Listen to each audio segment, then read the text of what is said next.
हाय friend NITN as YouTube channel में आपका स्वागत है। आज हम आप लोगों को बहुत ही इंपॉर्टेंट टॉपिक के बारे में बताने वाले हैं जो कि glass and ceramic second year के बच्चों का कल एग्ज़ाम है, कल पेपर है। किसका एग्ज़ाम है? ग्लास एंड सिरेमिक इंजीनियर के सेकेंड ईयर के जो बच्चे हैं, हमारे स्टूडेंट्स हैं, उनका कल पेपर है। आईसी का पेपर है, इंडस्ट्रियल कैलकुलेशंस। किसका पेपर है? सॉरी, ठीक है। कल किसका पेपर है आप लोगों का?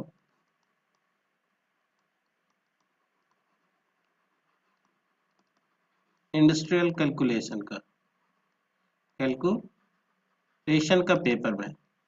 तो ये जो इंडस्ट्रियल कैलकुलेशन है, इससे पहले क्या है कि अभी 2022 से चेंज हो गया है। 2022 में चेंज हुआ था, 2021-22 में चेंज होता है। इससे इससे पहले इसका नाम होता था ICNEP, यानी इंडस्ट्रियल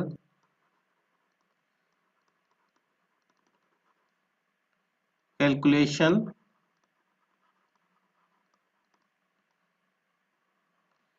एंड एनवायरमेंटल पॉल्यूशन। सबसे पहले सब्जेक्ट के बारे में समझना जरूरी है कि एक्चुअल में हम इसको पढ़ क्यों रहे हैं, हमारे सिलेबस में है क्यों। नहीं नहीं, सबसे रीजन पता होना चाहिए ना कि क्यों है ऐसा। हम पढ़ क्यों रहे हैं, तो पढ़ क्यों रहे हैं तो इसके बारे में हमें पता होना चाहिए कि इस सब्जेक्ट को पढ़ने का उद्देश्य क्या है। तो ये जनरली क्या है कि न्यूमेरिकल बेस पे होता था, न्यूमेरिकल बेस पे है, अभी तो थोड़ा बहुत न्यूमेरिकल भी आ रहे हैं। लेकिन अभी नाम चेंज होने के बाद अभी ये आईसीपी से क्या हो गया है, आईसी हो गया, यानी इंडस्ट्रियल कैलकुलेशन हो गया है। और ये आपका industrial calculation and environmental pollution था।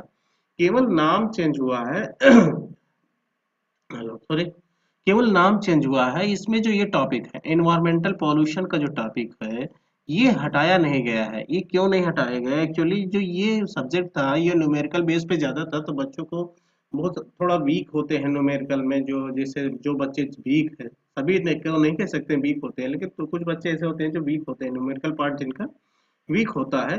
तो उनको पासिंग मार्क्स करने के लिए क्या है, इसको ऐड किया गया था, पहले से ही ऐड था, एनवायरमेंटल पॉल्यूशन। तो पॉल्यूशन से लगभग आपका कितने, लगभग 10-15 नंबर का आ जाता है, 10-12 नंबर का आ जाता है। और 5-10 नंबर का तो इधर आपको थोड़ा बहुत तो आता होगा थ्योरेटिकल पार्ट से, इधर इंडस्ट्रियल कैलकुलेशन से भी आ सकता है। तो हमें पासिंग के लिए कितना चाहिए? पासिंग के लिए हमें 50 आउट ऑफ 50 में से कितना चाहिए, 70 मार्क्स चाहिए। ठीक है। तो 17 में से 10 to 12 मार्क्स तो इससे आ जाएगा आपका ईपी से, इन्वायरमेंटल पोल्यूशन। बाकी आपका लगभग 30 नंबर, 25 to 30, ये आपका 25 से 30 नंबर का आपका ऐसे इससे आ जाएगा, आईसी से, इंडस्ट्रियल कैलकुलेशन से। तो बहुत बच्चे डरते रहते हैं कि सर क्या होगा, पूछते रहते हैं, क्वेश्चंस करते रहते हैं कि सर न्यूमेरिकल आएगा या नहीं आएगा, या पूरे न्यूमेरिकल आ जाएगा। तो आप लोगों को डाउट दूर कर दूं कि टोटल न्यूमेरिकल नहीं आता। वो जो पेपर बनाता है, उस बच्चों को सबको ध्यान में रख कर ही पेपर बनाया जाता है, जिससे कि जो भी बच्चे न्यूमेरिकल में तेज हैं तो वो तो करें ही, साथ में जिनका थ्योरेटिकल न्यूमेरिकल में वीक है तो वो उनके पासिंग मार्क्स के लिए आपको इसलिए न्यूमेरिकल के बजाय तो उसमें थोड़ा बहुत ऐड किया गया है पॉल्यूशंस का, जो कि 10 से 15 नंबर का आता है। जैसे कि आप देख सकते हैं, ये 2019 का पेपर है, इसीलिए मैंने पेपर को लगाया। देख सकते हैं 2019 का पेपर है, और इसमें कितने मार्क्स का है? 10, 6, 6, 12, 12 मार्क्स का, 12.5 मार्क्स का है। 6 नंबर का ये, और 6.5 नंबर का है। इसी को दिया जाएगा, explain drawing and firing problem and pollution in ceramic industry and how is it minimise. तो ये कितना है, 12 नंबर का है, 12.5 नंबर का, आप देख सकते हैं, आपके सामने ही है। ठीक है। दूसरा ये है, आप देख सकते हैं। तो ये जो 2019 का था, थोड़ा थ्योरेटिकल ज्यादा आ गया था, न्यूमेरिकल कम आया था। तो अभी क्या है, एक दो लास्ट ईयर के पेपर में देखा गया था, थोड़ा न्यूमेरिकल ज्यादा दिया था। इसमें क्या आप देख सकते हैं, थोड़ा थ्योरी ज्यादा है। तो न्यूमेरिकल और थ्योरी को भी एक इक्वेशन, एक कैलकुलेशन करके ही रखा जाता है कि जो बच्चे जिसका न्यूमेरिकल वीक है, कमजोर है, वो आप ये इन्वायरमेंटल पॉल्यूशन पार्ट से कर सकते हैं। इसमें भी थ्योरी आता है, ऐसा नहीं है कि आईसी जो आईसी है इंडस्ट्रियल कैलकुलेशन है इसमें थ्योरी नहीं आती है, इसकी भी थ्योरी आती है।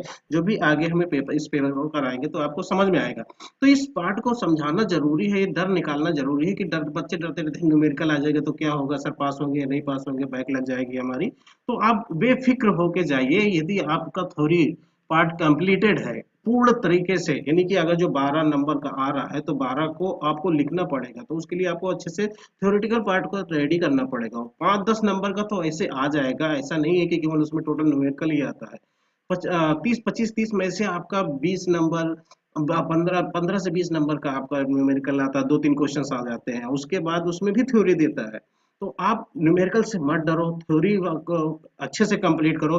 बाकी कुछ हम इसमें सॉल्यूशन बताएंगे, पूरा पेपर तो नहीं हो सकता है कि अभी कल कल का एग्जाम है पूरा आपको मैं न्यूमेरिकल भी सॉल्व करा के दिखाऊं, बस जो जितना इम्पोर्टेंट चीज होगा उसको हम इसमें एक्सप्लेन करेंगे कि किससे आपको पास हो सक, आप आईसी में कैसे पास हो सकते हैं और अच्छे नंबर ला सकते हैं। केवल पासिंग मार्क्स नहीं, आप ये इस वीडियो को आप देखेंगे तो इसमें आपको अच्छे मार्क्स भी आएंगे, ये मेरा वादा है। और ये पूरी वीडियो के देखने के बाद आप एग्जाम में दे जाइएगा तो आप फुल कॉन्फिडेंस से जाएंगे कि हाँ हम इतना कर सकते हैं। तो इसको जिस पेपर को हम कराएंगे देखिएगा कि कितने मार्क्स का आता है, क्योंकि वो केवल हमें इस डर निकालना है कि जो बच्चों के अंदर भरा हुआ है कि हाँ सर इंडस्ट्रियल कैलकुलेशंस है तो उसमें न्यूमेरिकल आता है। मैं आप लोगों को बता दूं कि जब इस सब्जेक्ट को मैं ही पढ़ाता हूँ था उसमें, जो पॉलिटेक्निक में जब पढ़ाता था, अभी तो मेरा गवर्नमेंट जॉब है, तो इस सब्जेक्ट को मैं ही पढ़ाता था इंडस्ट्रियल कैलकुलेशंस को। तो कोई बहुत बड़ी समस्या नहीं, बहुत बड़ी प्रॉब्लम नहीं है, यदि आप मेहनत करेंगे तो इसमें 100% पास हो जाएंगे, ये मेरा वादा है कि ईमानदारी से यदि आप पढ़ेंगे, जितना मैं पढ़ा दूंगा इतना समझ में अच्छे से पढ़ लेंगे, रिवीजन कर लेंगे तो 100% पास हो जाएंगे। तो चलिए करते हैं पेपर की तरफ हम, सॉल्यूशन करते हैं। तो ये थोड़ा और इस बारे में समझा देते हैं कि इस सब्जेक्ट को पढ़ने का उद्देश्य क्या है, यानी आईसी जो हम पढ़ रहे हैं क्यों पढ़ाया जा रहा है, ये पहले ही स्टार्टिंग में हम इस पॉइंट को उठाने वाले थे। तो जनरली इसको पढ़ने का भी, हर कोई भी सब्जेक्ट यदि सिलेबस में ऐड किया जाता है तो उसका कुछ ना कुछ उद्देश्य होता है कि बच्चा इस सब्जेक्ट को पढ़ के जाके कहाँ पर अप्लाई करेगा। तो हमें फर्स्टली पता होना चाहिए कि इस सब्जेक्ट का एप्लीकेशन कहाँ होगा, तभी तो हम कुछ कर सकते हैं आगे। नहीं तो हम पढ़ते जा रहे हैं, पता ही नहीं है हम अप्लाई कहाँ करेंगे, एप्लीकेशंस कहाँ करेंगे, समझ में ही नहीं आ रहा है कि ये हम ये इतने सारे सब्जेक्ट पढ़ के कहाँ पर क्या करेंगे। तो इस सब्जेक्ट का मैं उद्देश्य बता देता हूँ कि इस सब्जेक्ट को ऐसा हम पढ़ते क्यों है, इसका उद्देश्य क्या है, इसका पढ़ाने का मतलब क्या है, इसको इस सब्जेक्ट को हम पढ़ के हम अप्लाई कहाँ कर पाएंगे। तो चलिए इसको हम बता देते हैं कि जो आईसी है, इंडस्ट्रियल कैलकुलेशन। अब इंडस्ट्रियल, इंडस्ट्री से आपको नाम होगा, इंडस्ट्री मतलब क्या है, कोई भी कंपनी होगी। अब कंपनी होगी तो वहां रॉ मटेरियल होगा, रॉ मटेरियल्स होगा, रॉ मटेरियल्स होगा, प्रोडक्ट, रॉ मटेरियल से प्रोडक्ट बनेगा। अब उस प्रोडक्ट को पकाना होगा या गलाना होगा, या पकाना होगा या उसे गलाना होगा। अब पकाना गलाना मतलब क्या है कि यदि आप सिरेमिक इंडस्ट्री में जाएंगे तो आप वहां पर पकाने का वर्ड आएगा, यदि ग्लास इंडस्ट्री में जाएंगे तो आपको गलाना होगा, वहां मेल्टिंग किया जाता है या फायरिंग किया जाता है। अब या मेल्टिंग किया जाएगा या फायरिंग किया जाएगा तो उसके लिए क्या चाहिए, हमें फ्यूल चाहिए, फ्यूल चाहिए, ईंधन चाहिए। अब ईंधन, मान लिया जाए हमें कोई प्रोडक्ट है 100 पीस है, मान लिया जाए 100 पीस कोई प्रोडक्ट है हमारे पास। अब उसको हमें पकाना है, क्या करना है, पकाना है। तो उस 100 पीस को पकाने के लिए हमें कितनी ईंधन की आवश्यकता पड़ेगी, यानी कितना ये फ्यूल की आवश्यकता पड़ेगी, ये कैलकुलेशन से हमें पता चल पाएगा ना, अंदाजे में हम थोड़ी ना पता कर पाएंगे कि कितना इस 100 पीस के लिए कितना हमें फ्यूल की जरूरत पड़ेगी, कितनी मात्रा में जरूरत पड़ेगी। ठीक है, तो ये कैलकुलेशन से पता चल पाएगा। प्लस क्या है कि हम मान लीजिए 100 पीस के लिए 100 ग्राम, यदि हम 100 ग्राम बात करें, 100 ग्राम यदि हम सॉलिड फ्यूल को हम, तो यदि कोयले को सपोज दैट हम जलाते हैं तो उतना 100% कैलोरी उसका नहीं आता, एनर्जी में नहीं कन्वर्ट होता है।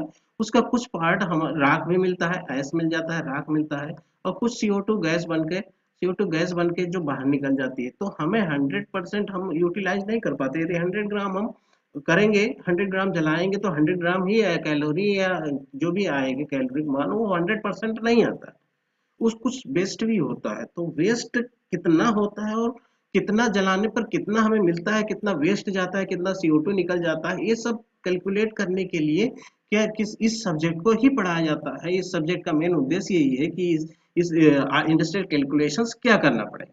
दूसरे वर्डों में क्या किया जाता है कि प्रोडक्ट का रॉ मटेरियल्स को बैच कैलकुलेशन यदि करना है, बनाना है, तभी इंडस्ट्रियल कैलकुलेशन हमें आना चाहिए। लेकिन जो इसमें इस सब्जेक्ट में जो न्यूमेरिकल आते हैं वो फ्यूल बेस्ड पे आते हैं। किस पे आते हैं? फ्यूल बेस्ड पे आते हैं। फ्यूल इतना हम जलाएंगे तो कितना हमें मिलेगा, क्या मिलेगा, इस टाइप से क्वेश्चंस आते हैं। तो मैं आशा करता हूँ कि आप लोगों को इस सब्जेक्ट के बारे में पता चला गया होगा कि इस सब्जेक्ट को हम पढ़ेंगे कहाँ, पढ़ते क्यों हैं, और ये हम जाके अप्लाई कहाँ कर पाएंगे। तो जो भी फ्यूल कितना हमें कितना प्रोडक्ट पकाने के लिए, गलाने के लिए कितनी फ्यूल की आवश्यकता होगी, उसमें कितना कैलोरी मान मिलेगा, कैलोरी वैल्यू उसकी कितनी होगी, एनर्जी कितना मिलेगा, और कितना वो वेस्ट जाएगा राख के रूप में, CO2 गैसेस के बारे में कितना जाएगा। तो इस सब का कैलकुलेशन करने के लिए हम इंडस्ट्रियल क्या पढ़ते हैं? IC पढ़ते हैं। ठीक है, IC पढ़ते हैं, आपको समझ में आया होगा। अब पोल्यूशन के लिए क्या कहता है? पोल्यूशन के लिए पोल्यूशन क्यों पढ़ते हैं? तो पोल्यूशन इसलिए पढ़ते हैं कि जो भी इंडस्ट्री, अभी हमने क्या कहा, फ्यूल जलाते हैं तो धुआं निकलता है, तो धुआं कई तरीके से, कई प्रकार के जहरीली गैसेस भी होती है उसमें। तो वो धुआं जब जाएगा हमारे एनवायरनमेंट में तो पोल्यूशन करेगा, प्रदूषण क्रिएट करेगा। तो वो उसको हम कैसे रोकथाम करें, उसका रोकथाम कैसे करें? कम से कम धुआं जाए, और जाए तो वो छन कर जाए, वो उसमें जो जहरीली कण है उसको एब्जॉर्ब कर लिया जाए।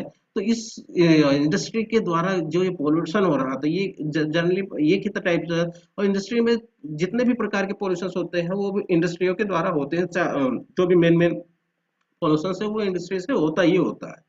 ठीक है, तो उनको हम रोकथाम कैसे करें, उनको बचाव कैसे करते हैं? पूरी तरीके से कम नहीं कर सकते हैं, लेकिन उस पर हम रोकथाम कर सकते हैं। तो ये पोल्यूशन का पार्ट होता है। ठीक है, इस पोल्यूशन को पढ़ाने का मेन उद्देश्य यही है। तो आगे नेक्स्ट डिटेल में हम पढ़ेंगे कि पोल्यूशन कितने प्रकार का होता है, क्या होता है। तो थ्योरी आपको कंप्लीट कर दिया जाएगा, जो भी न्यूमेरिकल के जो फार्मूलेस होते हैं उसको हम कोशिश करेंगे आपको बताने के लिए कि अच्छे से आपको समझा दें, ताकि आपका डर निकल जाए। इंडस्ट्रियल IC का जो पेपर है वो न्यूमेरिकल का जो डर भरा हुआ है वो आपका, मेरा यही कोशिश है कि मैं आपके जो डर भरा हुआ है उसको निकालूं। आप फुल कॉन्फिडेंस से जाएं, पेपर में एग्जाम में बैठे और एग्जाम दें, अच्छे से आपका पेपर हो। ठीक है, तो नेक्स्ट अब क्वेश्चन पे करते हैं। ये 2019 का आप देख सकते हैं क्वेश्चन है।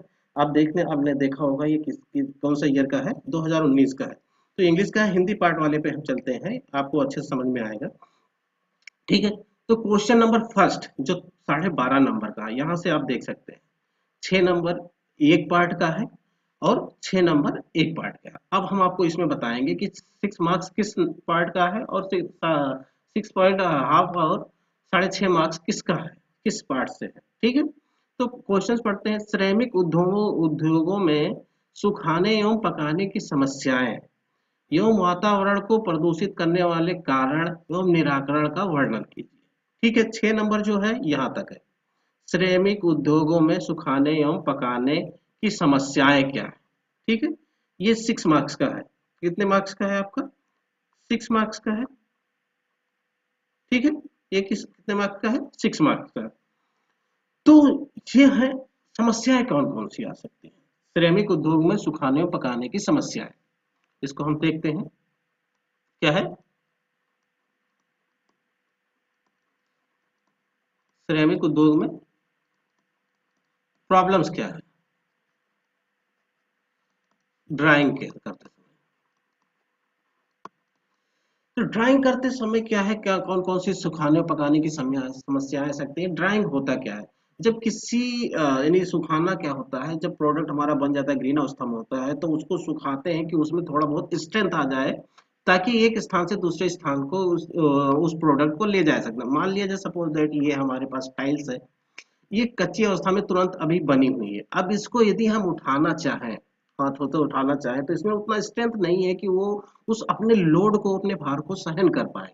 इसलिए हम उसको सुखा देते हैं। सुखाने से क्या होता है कि उसमें से थोड़ा स्ट्रेंथ आ जाता है, मॉइस्चर जो होता है रिमूव हो जाता है, पार्टिकल थोड़ा क्लोज आ जाते हैं, पोरोसिटी थोड़ा कम हो जाता है, जिससे क्या है उसमें थोड़ा बहुत मजबूती आ जाती है, जो उसके स्वयं का जो भार है उसको वो सहन कर पाता है। अब समस्याएं क्या आती हैं? समस्याएं बहुत सारी समस्या आती है ड्राइंग करते समय।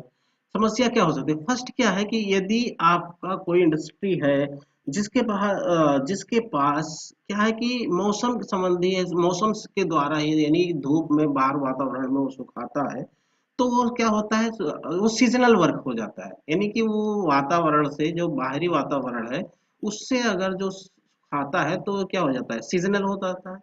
सीजनल होता है तो ये क्या होता है, एक कुछ समय के बाद इस कंपनी को रोकना पड़ता है कुछ समय के लिए, जैसे बारिश का मौसम हुआ तो उस समय इसको क्या करना पड़ेगा, बंद करना पड़ेगा। ठीक है। तो ये इस टाइप से एक प्रॉब्लम्स हो गई। दूसरी प्रॉब्लम्स क्या है कि कभी धूप अच्छी हुई, कभी कम हुआ, तो उसमें क्या है कि तब भी उसमें प्रॉब्लम्स है, तब भी दिक्कत है कि कभी प्रोडक्ट अच्छे से सूख गया, कभी पता चले मौसम खराब है तो प्रोडक्ट सूख ही नहीं पाया, तो उस टाइप से प्रॉब्लम्स आ सकती हैं। दूसरा क्या है कि यदि हम उस भट्ठी का जो भी हमारा प्रोडक्ट है और जहां पर पका रहे हैं, तो उसका जो यूटिलाइजेशन है, हीट यानी कि जो एनर्जी निकल रही है, ये जो चिमनी होती है, इस चिमनी से, ठीक है, इस चिमनी से यदि धुआं निकल रहा है, तो इस धुएं में क्या होता है, एनर्जी होती है, धुआं हीट होता है, गर्म होता है। तो इस एनर्जी को हम रीयूटिलाइज करें, इससे क्या दो प्रॉब्लम्स होता है, जो एनर्जी यहाँ से रिमूव हो रही है, निकल रही है, वो क्या जा रहा है, हमारे वातावरण में जा रहा है, वातावरण को क्या कर रहा है, उसका टेम्परेचर इंक्रीज कर रहा है, गैसेस जा रहे हैं, गर्म गैसेस जा रहे हैं, जिससे वातावरण जो आसपास का जो वातावरण है जो भी है उससे पोल्यूटेड होते हैं, प्रॉब्लम होता है। तो ये गर्म गैसें ऊपर न जाए, हमारे वातावरण में न, वायुमंडल में न जाए, उनको रोकने के लिए हम क्या करें कि इसका हम रीयूटिलाइज कर लें, जो हीट है उसको हम रीयूटिलाइज कर लें। ठीक है, रीयूटिलाइज नहीं कर पाते हैं, जिससे क्या प्रॉब्लम हो जाता है। अगर जो हम उसको अच्छे तरीके से रीयूटिलाइज कर सकते हैं, यदि उस हीट का यूज करें और हम क्या करें, उस हीट से हम प्रोडक्ट को पका लें, यानी तो क्या होगा, तो ये एक अच्छा उपाय हो जाएगा। लेकिन हम पका नहीं पा रहे हैं, उस हीट का यूज नहीं कर पा रहे हैं, ये भी एक प्रॉब्लम्स है। ठीक है। तो कई सारे प्रॉब्लम्स है। दूसरा क्या है, बाहरी वातावरण में हम पका रहे हैं तो ऊपर जो धूप लग रहा है, ऊपर के साइड में जो ऊपरी सरफेस है वो जल्दी सूख जा रहा है, नीचे का सतह है वो जल्दी से सूख नहीं पा रहा है, वो अच्छे से ड्राइंग नहीं हो पा रहा है, तो ये भी एक प्रॉब्लम्स आ जाती है। तो इन सारे प्रॉब्लम्स को हम दूर करते हैं, क्या है कि इस सीट को हम दोबारा यूज कर लें। ये सीट को यूज करने के लिए क्या है, इस हीट को यूज करने के लिए क्या है, ये बंद कमरे में इस हीट को लाया जाता है, जो गैसेस हैं इसको लाया जाता है, यहाँ पर रखा जो प्रोडक्ट होता है वो सूख जाता है। ठीक है। उस तो ये क्या है, दो फायदे हो गए। पहला तो क्या है कि इन्वायरमेंट में नहीं जाएगा, वायुमंडल में नहीं जाएगा, तो वहां उसको हीट अप नहीं करेगा, उसका टेम्परेचर वहां का उस वातावरण का नहीं बढ़ाएगा। दूसरा क्या है, उस हीट को हम यहाँ यूज कर ले रहे हैं, जिससे क्या है कि वो पूरी तरीके से ये प्रोडक्ट अच्छे से ऊपर नीचे चारों साइड में वो अच्छे से फायरिंग हो पाता है, ड्राइंग हो जाए। ठीक है। दूसरा क्या है, फायरिंग प्रॉब्लम क्या है, फायरिंग प्रॉब्लम क्या है कि एक स्टेजेस होता है, फायरिंग करते करते समय की उसके स्टेजेस होते हैं। पहले डिकम्पोजिशन, ड्राइंग होता है, फिर मॉइस्चर निकलता है। ठीक है। फिर उसका डिकम्पोजिशन होता है, फिर ठीक है, फिर उसके केमिकली हेल्ड वाटर निकल जाता है, फिर मैकेनिकली वाटर निकलता है। तो इस तरीके से धीरे धीरे क्या है, उसमें बदलाव आते रहते हैं, और ये बॉडी क्या है धीरे धीरे सिकुड़ती जाती है, उसमें स्ट्रेंथ आता जाता है। तो फायरिंग के समय बहुत सारी दिक्कत हो जाती है। यदि हम एक शेड्यूल से एक टाइम और टेम्परेचर का यदि ग्राफ ना बनाए कि है एक पर्टिकुलर किस प्रति मिनट से कितना हम टेम्परेचर दे रहे हैं, घटा रहे हैं, बढ़ा रहे हैं, क्या कर रहे हैं, तो उसके वजह से भी एक प्रॉब्लम आ सकता है, ये समस्या आ सकती है। दूसरी समस्या क्या है कि जितना हम हीट दे रहे हैं, कोई भट्टी है, मान लिया जाए ये कोई फर्नेस है, ये फर्नेस क्या होती है, किससे बनी होती है, रिफ्रैक्टरी ब्रिक से बनी होती है। रिफ्रैक्टरी ब्रिक से बनी होती है, आपको मैंने रिफ्रैक्टरी के बारे में बहुत अच्छे से पढ़ाया है, आप देख सकते हैं उस वीडियो को। ठीक है, ये दो लेयर होता है, दो लेयर में बनी होती है। बाहर की तरफ आपकी पोरस लगी होती है, अंदर की तरफ आपकी डेंस लगी होती है। अब यदि पोरस को न लगाएं तो जो भी हीट अप हम इसमें ईंधन जलाएंगे, तो ये क्या है, यदि पोरस रिफ्रैक्टरी ना होगी तो हीट क्या है बाहर की तरफ जाएगा, तो जितना हम फ्यूल जला रहे हैं उतना उस प्रोडक्ट को मिल नहीं पा रहा है, जिससे क्या है वो उसमें उसको जलाने के लिए, उसको पकाने के लिए या गलाने के लिए उसका फ्यूल की ज्यादा जरूरत होगी, और सही से वो पक भी नहीं पाएगा, असमान टेम्परेचर रहेगा। ठीक है। क्योंकि पोरस रिफ्रैक्टरी क्या है, हीट लॉस को रोकती है, पोरस रिफ्रैक्टरी क्या है, वो हीट लॉस को रोक देती है। तो ये प्रॉब्लम्स हो सकता है। दूसरा क्या है कि यदि हम अंदर की तरफ जो डेंस रिफ्रैक्ट्री है वो अगर जो अच्छे से वो डेंस फुल्ली डेंस ना हो, तो बर्नर तो एक ही साइड में लगा होता है, ऐसा नहीं कि चारों साइड में बर्नर लगा होता है। तो एक साइड में बर्नर के होने की वजह से क्या है कि ये जो बर्नर के सामने जो भी फेस होगा, मान लीजिए ये हमारा फर्नेस है, यहाँ पर बर्नर लगे हुए हैं, ये बर्नर लगे हैं, और ये हमारा प्रोडक्ट रखा है पकड़ने के लिए। तो ये जो फेस है ये ज्यादा पक जाता है, जाएगा, और ये इसकी अपेक्षा कम पकेगा। तो इसके लिए क्या कर सकते हैं, इसका प्रॉब्लम को दूर करने के लिए क्या सकते हैं, जो ये रिफ्रैक्ट्री लगाते हैं वो डेंस रिफ्रैक्ट्री होनी चाहिए, जिससे क्या होगा कि यहाँ से भी जो हीट का ट्रांसफर है, कंडक्शन है, ठीक है, क्या होता है कंडक्शन, हीट का जो ट्रांसफर कंडक्शन का के थ्रू होता है, एक पार्टिकल से दूसरे पार्टिकल का ट्रांसफर। तो जितना पार्टिकल पास में रहेगा उतना ही उसका कंडक्शन अच्छे से होगा, जिससे ये पूरे एक समान में चारों तरफ उसका टेम्परेचर फैल जाएगा। तो ये हम उस प्रॉब्लम को दूर कर सकते हैं। तो ये सारी बहुत सारी समस्याएं हैं ड्राइंग करते समय, फाइलिंग करते समय, जो हमें देखनी चाहिए, समझनी चाहिए, और उस जिससे क्या है, इन समस्याओं को हम छुटकारा पा सकते हैं, समस्याओं से, जो प्रॉब्लम है उससे हम छुटकारा पा सकते हैं, दूर जा सकते हैं, ठीक। तो ये प्रॉब्लम्स हो गया, ये 6 मार्क्स का था। और आशा करता हूँ कि आप लोगों को समझ में आया होगा, अच्छे से समझ में आया होगा कि क्या दिक्कत क्या है, ठीक है। अब वातावरण को प्रदूषित करने वाले एवं निराकरण का वर्णन करें। कारण एवं निराकरण, यानी कि जो भी वायुमंडल को प्रदूषित कर रहे हैं उसके प्रॉब्लम्स क्या है, उसको निराकरण कैसे, उसका हम सॉल्यूशंस कैसे निकाल सकते हैं। तो फर्स्टली ये क्वेश्चन कई बार रिपीट होता है। ये क्वेश्चन इस तरीके से भी आता है कि श्रमिक उद्योगों से उत्पन्न होने वाले विभिन्न प्रकार के प्रदूषणों के नाम तथा उनका उपाय बताइए। ठीक है, क्वेश्चन ऐसे भी आ सकता है कि श्रमिक उद्योगों से उत्पन्न होने वाले प्रदूषणों के नाम एवं क्या उपाय किया जा सकता है, उससे होने वाली हानियां कौन कौन से हो सकती हैं, बीमारियां कौन से हो सकती हैं, और उसका उपाय कैसे कर सकते हैं, जिससे उस पॉल्यूशन को हम कंट्रोल कर रहे हैं, ज्यादा पॉल्यूशन ना जाए। कंप्लीटली तो उसको हम फिनिश नहीं कर सकते हैं, दूर नहीं कर सकते हैं, पॉल्यूशन को हम समाप्त नहीं कर सकते हैं, लेकिन उसमें हम कमी जरूर ला सकते हैं। तो इस तरीके से क्वेश्चंस आता है, ये बहुत हर बार आएगा। और एक बात और ध्यान रखो, कुछ बच्चे कंफ्यूज रहते हैं, जैसे कह दिया कि श्रमिक उद्योग में, श्रमिक उद्योग, अब उनको ये डाउट रहता है कि सर जी, वो पूछते रहते हैं कि श्रमिक मतलब क्या है, पॉटरी व्हाइट वेयर के ही समझते हैं, व्हाइट वेयर ही। लेकिन आपको बता दूं, वो ग्लास भी आएगा, सीमेंट भी आएगा, रिफैक्ट्री भी आएगी, उसमें सब कुछ आता है। यदि श्रमिक की बात कर लिया जाए, यदि आप आगे पढ़ाई करोगे श्रमिक, तो उसमें क्या, वहां पर श्रमिक ब्रांच ही होगा, वहां पर जैसे बीटेक करने जाओ, एमटेक करने जाओगे, जो भी जो हमने पढ़ाई की है बीटेक एमटेक, तो उसमें क्या है कि वहां पर आपको कोई ग्लास और सिरेमिक ब्रांच नहीं मिलेगा। वहां पर क्या मिलेगा, सिरेमिक ब्रांच, सिरेमिक, केवल सिरेमिक ब्रांच, या इंडस्ट्रियल सिरेमिक, इस टाइप से मिलेगा। तो आपको पता होना चाहिए सिरेमिक ब्रांच के अंतर्गत ही सब कुछ आता है। इस पे भी मैंने एक वीडियो बना रखी है कि सिरेमिक के अंतर्गत आपको ग्लास भी आता है, रिफ्रैक्ट्री भी आती है। तो जब भी सिरेमिक की बात कर लिया जाए, तो उसमें उसमें आपको एग्जाम्पल के तौर पर आपको ग्लास इंडस्ट्री का भी नाम लिखना होगा, आपको नाम ओ, इसके साथ में सबको ऐड करना होगा, ठीक है।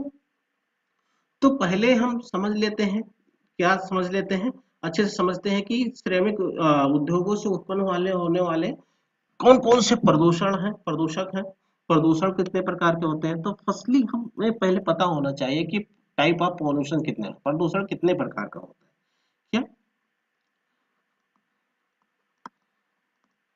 प्रदूषण, सॉरी, के प्रकार, यानी टाइप्स ऑफ पॉल्यूशन, ठीक है। तो कितने प्रकार होता है, सभी बच्चों को तो ध्यान, सबको आता होगा, लेकिन एक बार समझना जरूरी है कि सबको लगता है कि हमें आता है, लेकिन एग्जाम में जब बैठते हैं तो लिख ही नहीं पाते हैं, कि हम लिखना स्टार्ट कहाँ से करें। तो हम लिखने का भी बता रहे हैं कि कैसे लिखना है, आपको क्या लिखना है, ठीक है। तो प्रदूषण के प्रकार की बात करें तो पहला आता है आपका वायु प्रदूषण, दूसरा है आपका ध्वनि, प्रदूषण। तीसरा आपका है ध्वनि हो गया, वायु हो गया, जल प्रदूषण।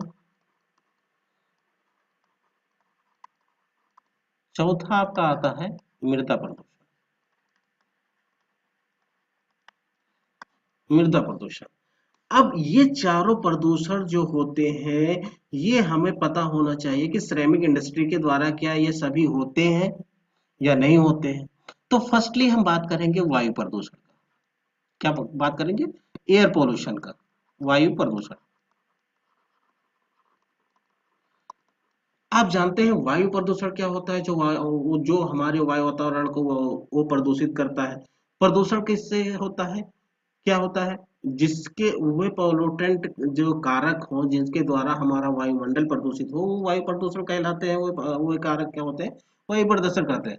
अब वायु प्रदूषण कहलाते हैं। अब वायु प्रदूषण श्रमिक इंडस्ट्री से कैसे होता है? अब लोगों को ये नहीं पता होगा, या मोस्ट ऑफ द पीपल को पता तो होता है, लेकिन कुछ लोगों को ये नहीं समझ में आता है कि सर श्रमिक इंडस्ट्री या ग्लास इंडस्ट्री या रिफैक्टरी इंडस्ट्री से वायु वातावरण कैसे प्रदूषित होगा।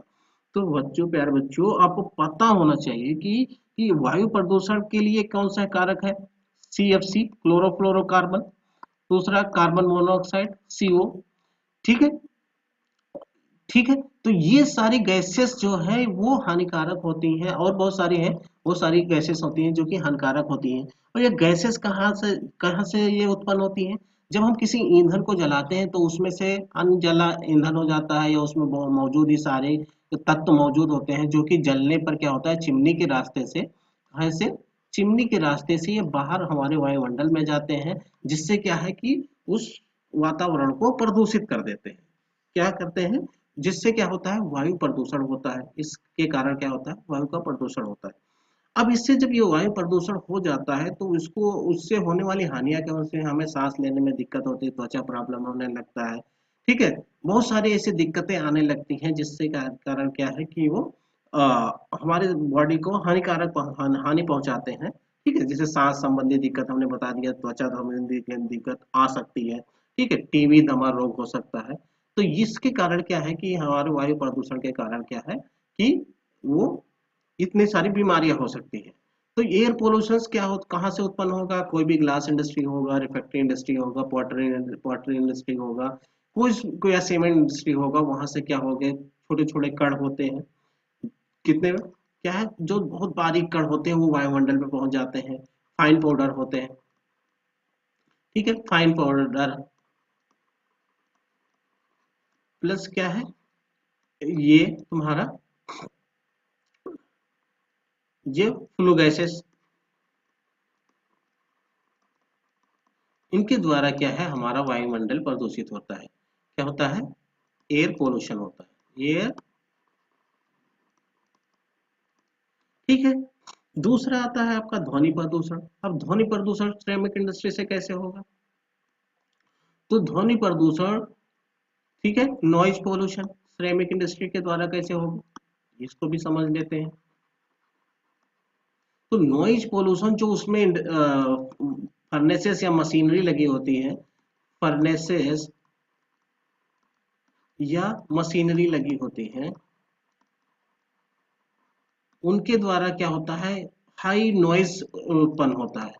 वो जोर जोर से खट पट उसमें चलते रहते हैं। यदि आप किसी इंडस्ट्री में जाओगे तो आपको पता चलेगा कि उसमें बहुत सारे मशीनों का आवाज होता है, जो उसमें आपस में तो पुली टकराती हैं या आपस में कहीं रगड़ खाती हैं, जिसके कारण क्या है, बहुत हाई वो उसमें नॉइज आता है। इतना नॉइज आता है कि आपको वहाँ प्रॉब्लम होता है, चिड़चिड़ापन होने लगता है, बहुत ज्यादा नॉइज होता है। वहाँ के जो लोग होते हैं वो बहुत तेज आवाज में सुनना पसंद करते हैं, उनको आदत पड़ जाती है। यदि वो इंडस्ट्री से बाहर भी आते हैं तभी उनको लगता है कि उनको वो स्लो आवाज को वो सुन नहीं रहे, समझ में आता, क्योंकि उनकी आदत पड़ चुकी होती है। ठीक है। तो इसके कारण क्या है कि वहां पर नॉइज पोल्यूशन होता है। अब नॉइज पोल्यूशन हो रहा है तो उससे प्रॉब्लम क्या हो सकता है? नॉइज से क्या है, बहरापन हो सकता है। ठीक है। बहरापन हो सकता है, यानी कि कम सुनाई देगा। चिड़चिड़ापन हो जाता है, चिड़चिड़ापन होता है, लोग चिड़चिड़ाने आते हैं, थोड़ी तो जरा जरा से बातों पे वो लड़ने लगते हैं, झगड़ने लगते हैं और वो सर में दर्द होने लगता है जब ज्यादा हम नॉइज, तेज नॉइज से हम को सुनते हैं, जो हमारी सुनने की क्षमता से ऊपर होता है, उसको हम यदि हमारे सामने बजता है तो हमें क्या होता है, सर दर्द होने लगता है। तो ये प्रॉब्लम्स आते हैं जिसके कारण क्या है कि बहुत सारी दिक्कतें आती हैं। अब इस प्रॉब्लम को हम दूर कैसे करें, कम कैसे कर सकते हैं, तो क्या कर सकते हैं, उसमें ग्रीसिंग कर सकते हैं। क्या लगा सकते हैं, पार्ट दो पार्ट जो आपस में रगड़ खा रहे हैं उसको ग्रीसिंग के द्वारा कम किया जा सकता है। दूसरा क्या है, वो एयर पैक होना चाहिए। मान लिया जैसे कोई भट्टी ज्यादा प्रेस ज्यादा आवाज कर रहा है, कोई फर्नेसेस है या जनरेटर है ज्यादा आवाज कर रहा है, उसको एक क्लोज रूम में चारों तरफ एक शीशे का रूम हो या ऐसा क्लोज हो या पॉलीथीन से ढका हो जिसके क्या है कि वो आवाज बाहर की तरफ ना आए, तो इस तरीके से हम कंट्रोल कर सकते हैं। जल प्रदूषण कैसे होगा, जल प्रदूषण होगा आपके जो भी इंडस्ट्री होती है वहां पर रॉ मटेरियल को धोया जाता है। किसको धोया जाता है, रॉ मटेरियल को वॉशिंग किया जाता है, और उसमें मौजूद जो कण है वो पानी के साथ, पानी की जब वॉशिंग करोगे तो वो पानी में घुलकर वो नदियों या तालाबों में पहुंच जाता है वो पानी, जिससे क्या है वो उसका वातावरण जो जल का है, जल प्रदूषित हो जाता है। उस जल प्रदूषित होने से क्या हो सकता है, हमें हैजा हो सकता है, डायरिया हो सकता है, ठीक है। और क्या होता है, मुहासे, कील मुहासे आदि उसमें उत्पन्न हो जाता है। उल्टी दस्त हो सकता है, उल्टी दस्त हो सकता है, डेंगू फैल सकता है। इन सारे कारणों के, इन सारे जो बीमारियां हैं वो फैल सकती हैं उससे। अब इसका हम उपाय क्या करें, यानी कि जो हमारा जल प्रदूषण ना हो, उसका उपाय क्या करें कि नदियों या तालाबों में, ये कोई नदी है, इसमें पानी जो भी आए उसको नदियों में मिलने से पहले यहाँ पर उसको ऐसा कोई उपाय किया जाए कि जो जहरीले गैसें से कण है उसमें पार्टिकल है उसको दूर कर लिया जाए, नहीं फिल्टर कर लिया जाए, रोक लिया जाए, उसके बाद ही इस नदी या तालाब में जाने दिया जाए, जिससे क्या है हमारा जल प्रदूषित ना हो। ठीक। दूसरा क्या है, अब मृदा प्रदूषण कैसे होगा, भाई जल प्रदूषण हमने पढ़ दिया, मृदा प्रदूषण कैसे होगा। तो मृदा प्रदूषण होता है कि जो भी वेस्ट मटेरियल है उसको हम कहीं पर भी फेंक देते हैं, जैसे ग्लास इंडस्ट्री का है तो कलेट होता है, टूटा हुआ कांच है उसको कहीं पर हम डाल देते हैं। दूसरा क्या है, जो भी सिरेमिक इंडस्ट्री है उनका वेस्ट मटेरियल है हम कहीं पर डाल देते हैं कहीं जमीन पे, तो जिससे वहां पर क्या है मृदा का अपरदन होने लगता है, प्रदूषण होने लगता है। तो इसका उपाय क्या है कि इसको उपाय यही है कि हम जो उसका रीयूज कर सकें, रीयूटिलाइजेशन प्रोसेस अपनाकर उसको हम रीयूज में कर सकते हैं, तो हम इस पॉल्यूशन को बचा सकते हैं। तो ये सारे प्रॉब्लम्स हैं, ये सारे प्रदूषण के प्रकार हैं, जिन कौन कौन सी बीमारियां उत्पन्न हो सकती हैं और कैसे उसको हम दूर कर सकते हैं, इन सब के बारे में और हम डिटेल्स में बता सकते थे, लेकिन वीडियो तो एक ही क्वेश्चंस में हो जाएगा, बहुत बड़ी हो जाएगी, तो इसलिए आपको जनरली नॉलेज होना चाहिए कि हमें लिखना किस पर है और कौन कौन टॉपिक पे लिखना है। ठीक है, नेक्स्ट क्वेश्चन की तरफ हम चलते हैं। नेक्स्ट क्वेश्चन की यदि हम बात करें तो दूसरा क्वेश्चन है जो, भट्ठी की ज्वलन दक्षता को सुधारने के लिए आप कौन कौन से उपाय करेंगे, श्रमिक उद्योग में इसकी आवश्यकता के कारण को समझाइए। जैसे हमने बताया था कि फायरिंग जो ज्वलन फायरिंग दक्षता को यानी फायरिंग की एफिशिएंसी को बढ़ाने के लिए हम क्या क्या कर सकते हैं। ठीक है, तो इसका और डिटेल में हम बात कर लेंगे क्योंकि ये भी 12.5 नंबर का आया है, तो इसको अच्छे से समझते हैं। श्रमिक उद्यमों की आवश्यकता के कारण समझाइए, तो ये 606 नंबर के हैं। भट्टी की ज्वलन दक्षता को सुधारने के लिए कौन कौन से उपाय करेंगे, यानी फायरिंग इफिशियंसी, फायरिंग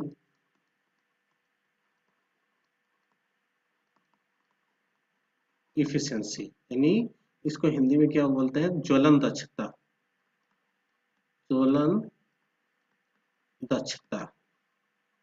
अब इसको हम बढ़ाने के लिए क्या कर सकते हैं, तो फायरिंग एफिशिएंसी को बढ़ाना है तो कई कारण डिपेंड करता है। फर्स्ट है टाइप ऑफ बर्नर्स। सेकंड है टाइप ऑफ फ्यूल। थर्ड है टाइप्स ऑफ फर्नेसेस। फोर्थ है आपका refractory refractory used in furnaces. ठीक है, ये सारे पॉइंट्स हैं जो उसकी इफिशिएंसी को, फायरिंग एफिशिएंसी को बढ़ा सकते हैं। जैसे फर्स्ट हम पढ़ते हैं फ्यूल, तो फर्स्टली आपका पता ये होना चाहिए कि आप फ्यूल किस प्रकार का आप फ्यूल यूज कर रहे हो। उसकी कैलोरिक मान क्या है, कैलोरीफिक वैल्यू क्या है, कैलोरीफिक वैल्यू क्या है, ऊष्मीय मान जिसे बोलते हैं, ऊष्मीय ऊष्मीय ऊष्मीय मान। तो उसका ऊष्मीय मान क्या है, जिसके कारण यदि हाई कैलोरीफिक वैल्यू का फ्यूल यूज करोगे तो उसका दक्षता ऑटोमेटिकली बढ़ जाएगा। जैसे कि आप लकड़ी की जगह या लकड़ी की जगह सॉरी हिंदी में थोड़ा प्रॉब्लम है, लकड़ी या कोल की जगह, कोयले की जगह आप गैस फ्यूल यूज करो, गैस फ्यूल यूज करो, गैसियस फ्यूल यूज करते हो, तो क्या है जो ये सॉलिड फ्यूल होगा लकड़ी या कोयला, और ये गैसियस फ्यूल होगा, तो इस सॉलिड्स की अपेक्षा इस गैसियस फ्यूल की दक्षता हाई होती है। अभी कोयले में बात करें तो इसमें टाइप में कई टाइप होता है, जिसका जैसे कि तुम्हारा होता है कि जो एंथ्रासाइट होता है उसका कैलोरीफिक वैल्यू हाई होता है, और जो पीट कोयला होता है उसकी कैलोरीफिक वैल्यू सबसे लो होती है। तो इसमें भी कई टाइप के यूज होते हैं, एक ही टाइप में एक ही सॉलिड है कोयला है, उसके भी कई टाइप हैं जो कैलोरीफिक वैल्यू के पर डिपेंड करता है कि कितना उसमें मान किसका कितना ज्यादा है, उस पर भी वो डिपेंड कर रहा है। तो फर्स्टली आपको यदि अच्छा फ्यूल यूज कर रहे हो तो अच्छा फ्यूल क्या अच्छी फ्यूल के यदि डिफिनेशन की बात किया जाए तो अच्छा फ्यूल किसको कहते हैं, तो अच्छा फ्यूल वो होता है, क्योंकि कभी कभी वो लिखने को आ जाता है उसका डिफिनेशन, तो अच्छा फ्यूल वो होता है जो जलने पर कम धुआं दे, कम राख दे और हाई कैलोरीफिक वैल्यू दे, वो एक अच्छा ईंधन होता है, अच्छा ईंधन का टाइप्स होता है। ठीक है, तो यदि हम अच्छा ईंधन यूज करेंगे तो उसकी फायरिंग दक्षता उसकी बढ़ ही जाएगी।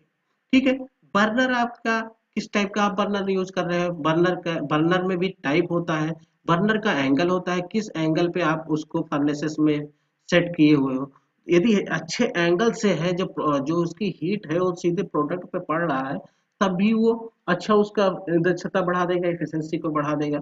दूसरा क्या है कि किस टाइप का आप बर्नर यूज कर रहे हो, पोस्ट बर्नर यूज कर रहे हो, यानी फुल्ली मिक्स्ड बर्नर यूज कर रहे हो या प्री मिक्स्ड बर्नर यूज कर रहे हो, जिससे जो बर्नर को जलाने के लिए जो एयर है वो शुरुआती में मिक्स कर ले रहे हो फ्यूल ईंधन के साथ, कि ऑक्सीजन जो है जलाने के लिए जरूरी जो होता है उसको आप फ्यूल के साथ पहले से मिक्स कर लेते हो या बाद में मिक्स करते हो। तो इस टाइप के बर्नर भी होते हैं कि प्री मिक्स्ड पार्सली मिक्स्ड, जैसे प्री मिक्स्ड होता है एक बर्नर होता है, प्री मिक्स्ड बर्नर होता है एक पार्सली मिक्स्ड होता है, पार्सली मिक्स्ड होता है, एक होता है फुल्ली मिक्स्ड बर्नर, ये टाइप ऑफ बर्नर है, फुल्ली मिक्स्ड होता है। तो इस टाइप के बर्नर किस टाइप का बर्नर यूज कर रहे हैं जिससे क्या उसकी दक्षता बढ़ सकती है। दूसरा क्या है, तीसरा पॉइंट क्या है आपका, टाइप्स ऑफ फर्नेसेस, किस प्रकार की भट्ठी आप यूज कर रहे हो, कंटिन्यूअस यूज कर रहे हो या डिसकंटिन्यूअस यूज कर रहे हो, वो उसका छत आर्क टाइप से है या अदर टाइप से है। जैसे कि आपका यदि कि आप डिसकंटिन्यूअस फर्नेसेस यूज कर रहे हो तो जाहिर सी बात है उसमें फ्यूल ज्यादा लगेगा, क्योंकि फर्नेस को पूरा बंद करके फिर हीटअप करना होगा, तो उसमें फ्यूल की खपत ज्यादा होगी। कंटिन्यूअस में क्या होता है, कंटिन्यूअसली वो चलता रहता है, एक टेम्परेचर मेंटेन रहता है, जिससे वो उसकी इफिशियंसी जो भी है फ्यूल की इफिशियंसी बढ़ जाती है। ठीक है, अब बात करते हैं रिफैक्ट्री की, कि कौन सी रिफैक्ट्री आप कहाँ पर लगा रहे हो, भट्टी में कौन कौन से लगा रहे हो। जैसे आपको मैंने कितनी बार बताया कि जो फर्नेसेस होती हैं कि वो दो तरीके से रिफैक्ट्री यूज होती हैं, दो लेयर होता है, अंदर की तरफ एक लेयर होती है, एक बाहर की तरफ लेयर होती है। अब अंदर की तरफ अभी मैंने बताया था डेंस होता है, और बाहर की तरफ आपकी पोरस होती है। तो ये डेंस पोरस का बार बार रिपीट क्यों कर रहे हैं, क्योंकि इसकी दक्षता भी इस पर डिपेंड करता है। अब पोरस रिफ्रैक्ट्री का काम क्या है, इसमें पोरोसिटी हाई होता है, स्ट्रेंथ लो होता है, इसको हम बैकअप रिफ्रैक्ट्री भी बोलते हैं। पोरस रिफ्रैक्ट्री को क्या बोलते हैं, बैकअप रिफ्रैक्ट्री भी बोलते हैं। तो यदि ये काम क्या करता है कि हीट लॉस को रोकता है। हीट लॉस को रोकता कैसे है, जो ये इसमें ये रिफ्रैक्ट्री जो होगी, यहाँ पे जो रिफ्रैक्ट्री होगी इसमें छोटे छोटे छिद्र होंगे, और छोटे छोटे जब छिद्र होंगे तो यहाँ एयर भरा होगा, एयर होगा, हवा होगा, और वो एयर क्या करेगी, एयर जहाँ पर होगा थोड़ा सा भी स्पेस होगा तो वहां पर एयर रहेगा, नहीं जब थोड़ा भी जहाँ स्पेस होगा वहां एयर रहेगा, और एयर की थर्मल कंडक्टिविटी बहुत ही कम होती है।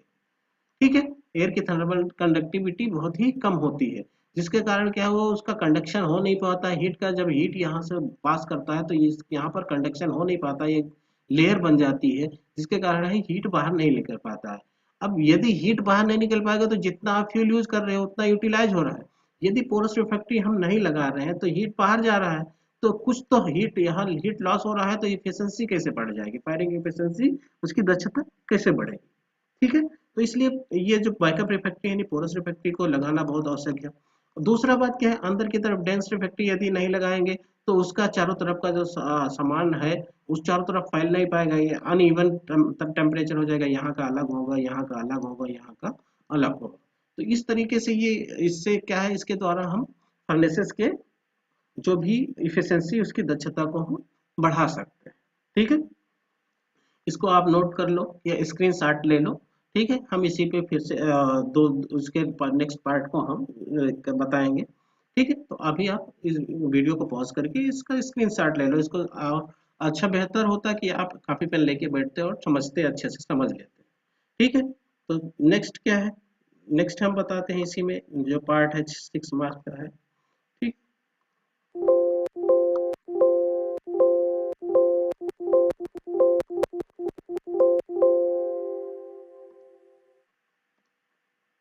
ठीक है, नेक्स्ट क्या है कि इसी में उसके उपाय करेंगे, उपाय पता चले श्रमिक उद्योगों में इनकी आवश्यकता के कारण समझे। अब क्या कारण है, यदि दक्षता आवश्यकता क्यों पड़ी, उसकी इफिशियंसी को सुधारने की क्यों जरूरत पड़ी।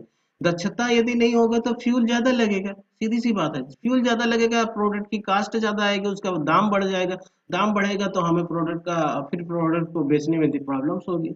तो इसलिए उसकी दक्षता को बढ़ाना बहुत ही जरूरी है। और अच्छी दक्षता नहीं होगा तो प्रोडक्ट अच्छे से पकेगा नहीं, और प्रोडक्ट जब पकेगा नहीं तो उस तरीके से उसकी क्वालिटी नहीं मिल पाएगी। तो ये कारण है जिसके कारण हम क्या है, उसकी फायरिंग एफिशिएंसी को बढ़ाना बहुत जरूरी है। सिरेमिक इंडस्ट्री में तो बढ़ाना बहुत जरूरी है, क्योंकि इसमें मिट्टी के प्रोडक्ट होते हैं, ग्लास हुआ या कोई भी मटेरियल होगा, ये इसमें क्या है, लो टेम्परेचर आता है, जो वेयर होते हैं लो टेम्परेचर पे, वो मिट्टी के बने होते हैं, उसमें मॉइस्चर पानी बहुत ज़्यादा होता है, तो उसको निकालना होता है, और उसकी दक्षता यदि नहीं होगी, क्योंकि उसमें हीट की ज़्यादा ज़रूरत होती है सिरेमिक इंडस्ट्री में, इसलिए उसकी दक्षता अच्छी होना बहुत ही ज़रूरी है। ठीक है, इसलिए उसकी फायरिंग एफिशिएंसी को बढ़ाना आवश्यकता जरूरी पड़ता है। ठीक है,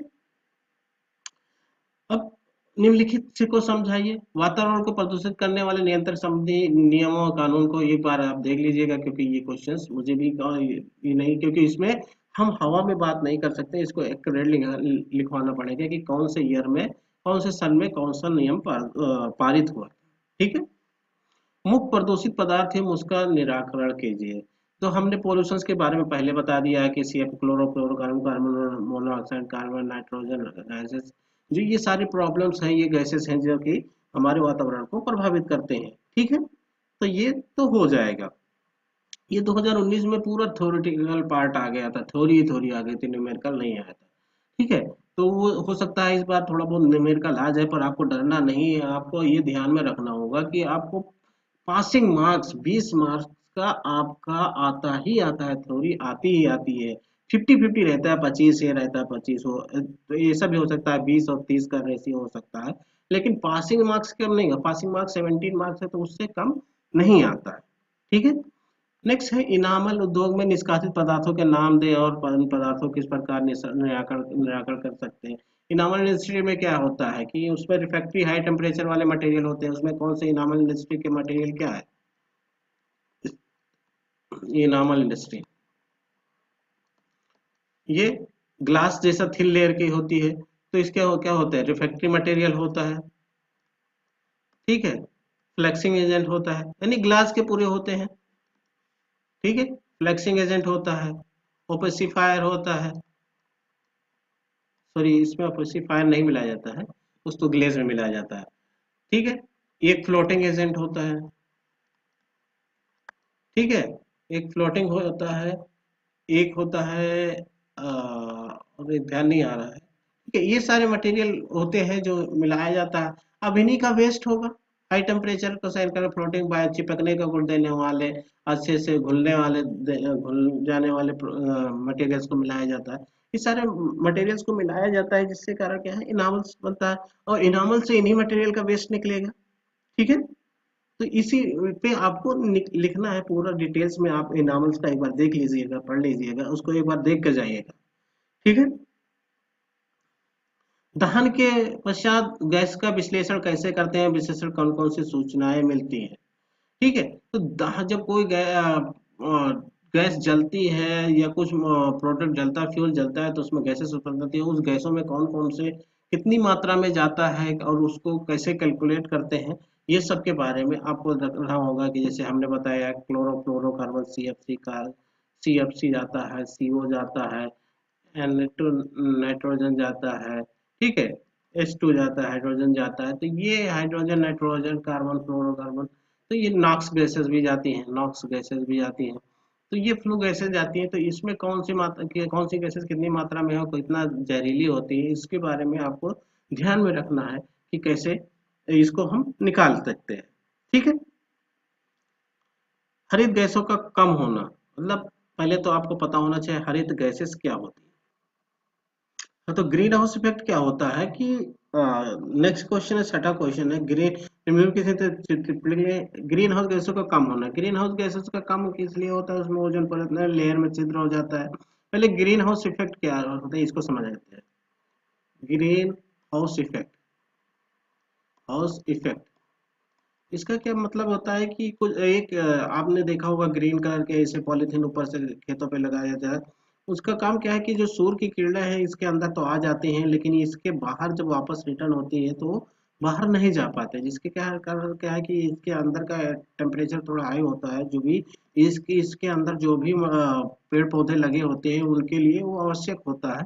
तो ये इसको कहते हैं ग्रीन हाउस इफेक्ट। अब ये धीरे धीरे क्या है कि कुछ हानिकारक गैसों के कारण ये जो ओजोन लेयर में छिद्र हो रहा है, जिसके कारण इसका प्रभाव थोड़ा कम होते जा रहा है। ठीक है, तो ये हमारा थोड़ा लैपटॉप भी डाउन होने वाला, शट डाउन होने वाला है। नेक्स्ट हम जल्दी जल्दी सीख लेते हैं कि क्या है हमारा डाल्टन एंड अमंगटन का नियम, पहले देख। नेक्स्ट क्वेश्चन देते हैं डाल्टन का नियम। डाल्टन का नियम, लॉस ऑफ डाल्टन का नियम।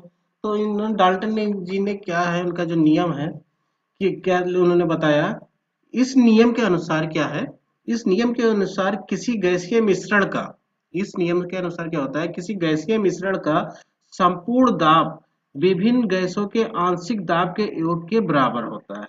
तो इसलिए क्या है, किसी गैसीय मिश्रण का संपूर्ण दाब, यानी कोई गैसीय मिश्रण है उसका जो संपूर्ण दाब, जैसे संपूर्ण दाब क्या होगा, मान लिया संपूर्ण दाब P है, उसके वो संपूर्ण दाब विभिन्न गैसों के आंशिक दाब के बराबर है। ये संपूर्ण दाब हो गया। ये आपका एक कोई एक गैस है, ये नाम की कोई गैस है, प्लस पी बी है, ये है पी बी, ये बी कोई गैस है, प्लस पी सी है। पी मतलब प्रेशर, दाब है। और ये कोई गैसेस का नाम है। ए बी सी डी क्या है, ए बी सी डी इस क्या है, गैसों के नाम है, गैसेस, गैसों के नाम है। तो इन जो प्लस पी डी करके ऐसे ऐसे करके पी एन लग जाएगा। तो इन गैसों के जो आंशिक दाब होगा, ये गैस कोई प्रेशर लगा रही होगी, ये गैस कुछ प्रेशर लगा रही होगी, और ये गैस कुछ प्रेशर लगा रही होगी, ये गैस कुछ, इन गैसों के संपूर्ण योग जो होता है वो कुल ये गैसों के बराबर होता है। इस पूरे गैस के जो संपूर्ण दाब है इसके बराबर ही इनका आंशिक जो अपना अपना लगा रहे हैं वो किसके बराबर होता है, योग के उसके बराबर होता है। ठीक है, तो ये तो हो गया आपका डाल्टन के नियम। आपका डाल्टन के नियम आपको शायद आप समझ में आया होगा। फिर से एक बार रिपीट करते हैं। जो ये पी है ये संपूर्ण दाब है, संपूर्ण क्या होगा, संपूर्ण दाब, ये बराबर होगा आपका एक गैस के लिए पी ए, यानी ये क्या है, ए इज इक्वल टू गैस, कोई भी गैस हो वो है, प्लस पी बी, बी क्या है, ये भी कोई एक गैस है।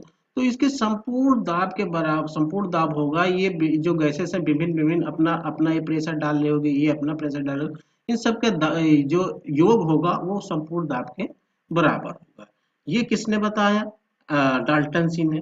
अब अमंगट्स जी ने क्या बताया, अमंगट्स ने अमंगट्स जी ने क्या बताया, उन्होंने ये बताया कि किसी गैसीय मिश्रण का संपूर्ण आयतन, इसने डाल्टन जी ने किसका नाम दिया, संपूर्ण दाब का को बताया था, इन्होंने संपूर्ण आयतन क्या होगा, संपूर्ण आयतन,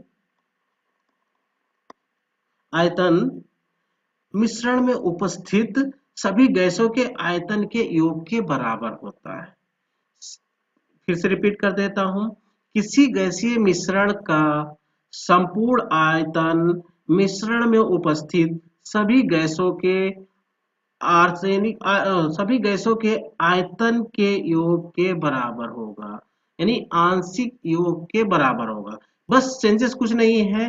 डाल्टन जी ने यहाँ पर ये के लिए क्या लिया था, गैसेस का प्रेशर लिया था, यहाँ पर उन्होंने आयतन, संपूर्ण आयतन को ले लिया। ठीक है, तो V is equal to B A plus B B plus B C.